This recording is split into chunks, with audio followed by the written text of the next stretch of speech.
your first skateboard that you want to get before you start getting really into it. So when I first started skating, me and my friend were hanging out in my airplane hangar. My parents had a house with an airplane hangar on it because they just bought a house on a runway. But they never bought an airplane, so I converted it into a little skate park. At first, I didn't because I didn't skate, but when my friend brought his skateboard over to play with me because I was riding my scooter around, he actually got interested more in the scooter, and I got interested more in his skateboard. So he decided, heck, why don't we switch them? And so I ended up with a skateboard. He ended up with my scooter. We had way more fun that way.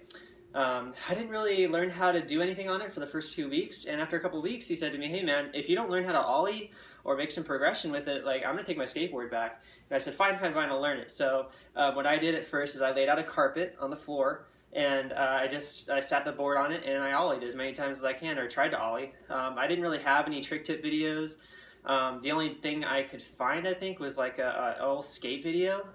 So yeah, eventually I learned it, but it took a long time because first I was in Idaho. Nobody skated in Idaho back in 2000 when I first started. And the other thing is back then they didn't have any YouTube, they didn't have any like DVDs. All they had was VHS tapes. 4-in-1 VM was one of my major things that I used to watch to learn stuff on. And my first skate video, I remember the first real video was Manic Monty by S. And I remember being so blown away, I didn't even understand any of the tricks they were doing, but it was still a huge inspiration for me. And that's one of the things that fueled me to try to come out to Southern California eventually, was that, you know, all the spots that were in that video. But anyway, one of the first things that got me learning how to skateboard was that original skateboard. The original skateboard was a Veriflex skateboard. Probably, I think you got it at Walmart back then, you know, and I think they still sell Veriflex, but back then they definitely sold Veriflex skateboards. Veriflex was a brand, I believe, started in the 60s or 70s.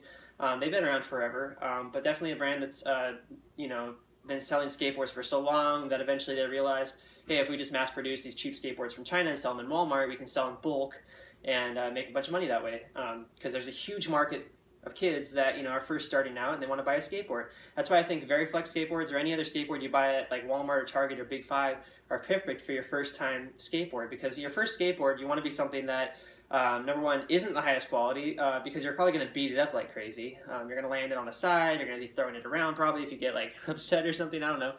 The other thing is these cheap skateboards come with really slow bearings in the wheels.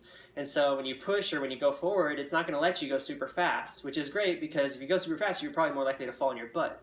They usually come with either ABEC 1 or ABEC 3 bearings, which are really slow bearings. So that's actually a benefit when you're first starting out. So my suggestion, if you're first starting out to skateboard, go head over to your local Walmart, Big Five, Target, whatever, and buy the cheapest skateboard you can find that's got a double kick tail and, you know, looks okay. But they're usually around like maybe 25, 30 bucks average. You know, you don't need to spend a whole lot more than that. So you can get one. You know, after you get a cheap skateboard, you learn how to skate and stuff, you can go to your local skate shop and get an actual skate deck. This one's made by Sugar Skateboards, distributed by Unified Skate Store. They're actually located in Canoga Park, but they sell online too. This is a great board.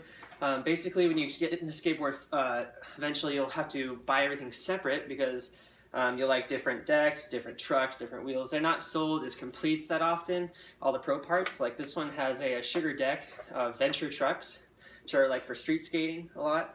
Bones STF wheels. These are Bones Reds bearings. The hardware is just like a regular hardware. The grip tape is Jessup grip. So this is your classic skateboard package. You might be able to find it complete these days, but you know it's hard to find with all these different parts, because all these different parts are like really specially made parts that, you know, a either intermediate, advanced skateboarder will understand. But as a beginner, you might not understand it as much, and it might not make sense. One more thing, the other type of skateboard that's sold a lot these days are these little plastic cruisers, and you can definitely get one.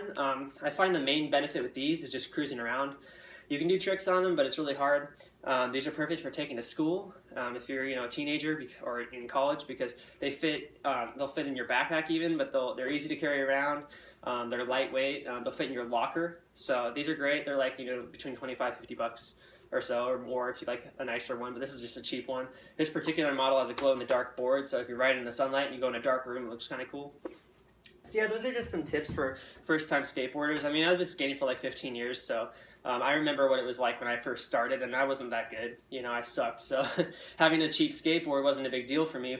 When I first started getting good enough and actually started committing to skateboarding, I said, heck, I'm gonna go to my shop and get a really nice one, because I felt like, hey, this is more of a lifestyle thing now. This isn't just, you know, some kind of fad or whatever kind of a, you know, a phase I was going through. It was actually something I wanted to be a part of.